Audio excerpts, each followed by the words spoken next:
Probably heard about it. FBI warns of criminals posing as ICE, urges agents to ID themselves. So last year I did a video about 3 different cases of impersonation. One led to the rape of a woman in a motel room. Another was the beating and the robbery of a couple people inside a restaurant. And so this is, it's just been happening. Just the news isn't reporting on it. This is by Del Cameron and Caroline Haskins on November 4th.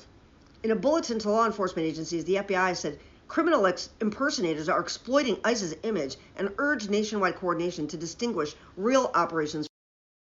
Criminals posing as U.S. immigration officers have carried out robberies, kidnappings, and sexual assaults in several states, warns a local law enforcement bulletin issued last month by the FBI. The Bureau urges agencies to ensure officers clearly identify themselves and to cooperate when civilians ask to verify an officer's identity, including by allowing calls to a local police precinct. Quote, ensure law enforcement personnel adequately identify themselves during operations and cooperate with individuals who request further verification, end quote, it says. First reported by Wired, the bulletin cites 5 2025 incidents involving fake immigration officers and says criminals are using immigration and custom enforcement's heightened profile to target vulnerable communities, making it harder for Americans to distinguish between lawful officers and imposters, while eroding trust in law enforcement. A review of public reporting confirms 4 of the 5 cases described in the bulletin. One appears to have gone unreported, suggesting the FBI drew in part on internal law enforcement information. The document was first obtained by Transparency nonprofit Property of the People. On August 7th, according to the FBI, 3 men in black vests entered a New York restaurant claiming to be ICE agents. Inside, they tied a worker's hands and pulled a garbage bag over the person's head. Another, believing the burglar's story, surrendered themselves, only to be kicked to the ground and tied up as the intruders robbed an ATM. The Bureau's advisory urges agencies at every level of government to cooperate, to coordinate, to verify legitimate versus non-legitimate operations attributed to ICE, a call that frames the wave of impersonations as a national law enforcement concern. The FBI declined to comment.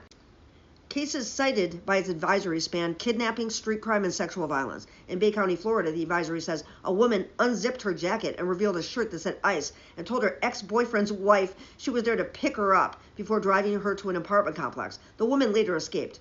In Brooklyn, it alleges a man told a woman he was an immigration officer and directed her to a nearby stairwell where he punched her and tried to rape her and stole her phone before police caught him.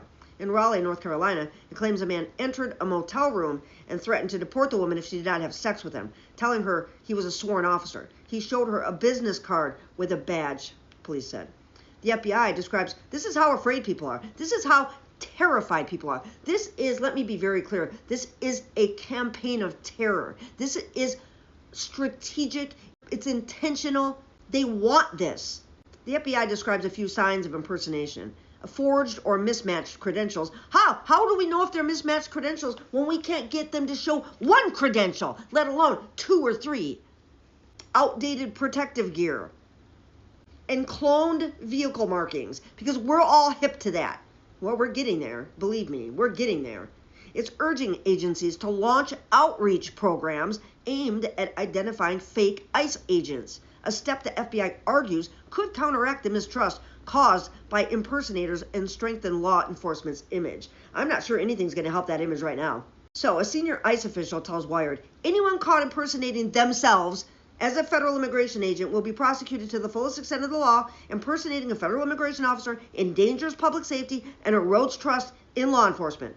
Federal rules require immigration officers to identify themselves and state the reason for an arrest as soon as it is practical and safe to do so. The standard has not changed since it was codified into law in the 1990s, yet advocates say it is increasingly ignored. How about just leave off increasingly? It is ignored. It's always been ignored. It's not increasingly ignored.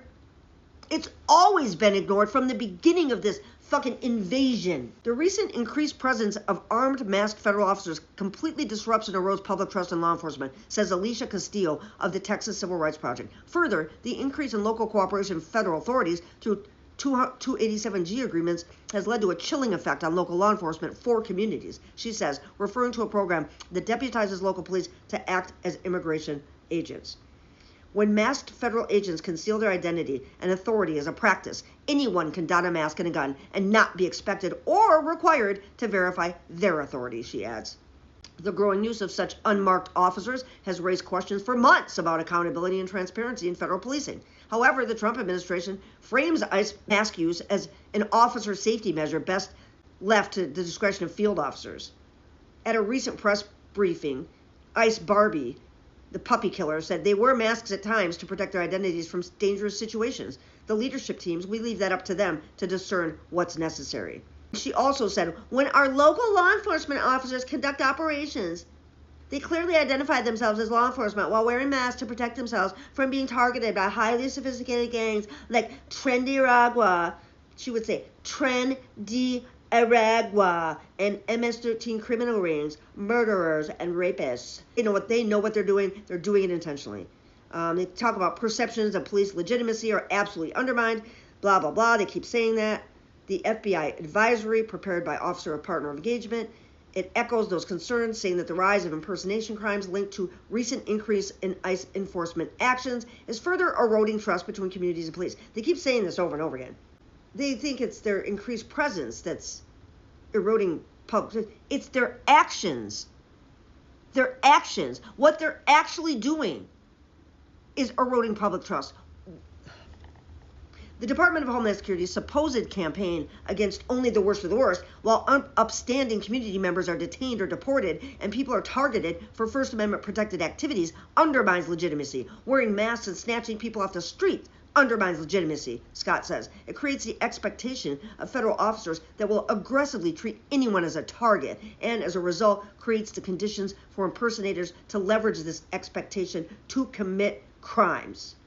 Boston Advisory warned of other schemes preying on immigrants, from fake visa lotteries and sham legal services to fraudulent websites harvesting personal data. Some scammers specifically target refugees with offers of special grant funds that require bank information. Immigrants' rights advocates say the scams thrive partly because of official behavior.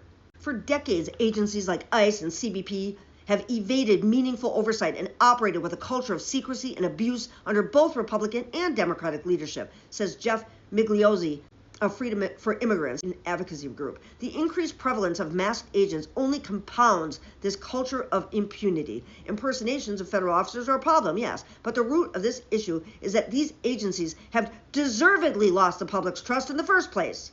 News reports of ICE agents frightening and threatening U.S. residents are widespread and occur daily. In Waltham, Massachusetts, a video shows federal agents detaining an adult and leaving the 13-year-old boy standing alone on a city sidewalk crying. Neighborhood volunteers and local officials later helped him get home. In nearby Chelsea, the same week, agents smashed an SUV window and dragged a man to the pavement in front of his family after church on Mother's Day. In Oregon in October, footage on local news showed masked agents breaking down a bedroom door during a Gresham apartment raid, weapons drawn as baby cries in the background. Then on Monday, ICE agents in Ontario, California, shot a U.S. citizen from behind during a traffic stop. Their second Southern California shooting in a week, shooting somebody in the fucking back.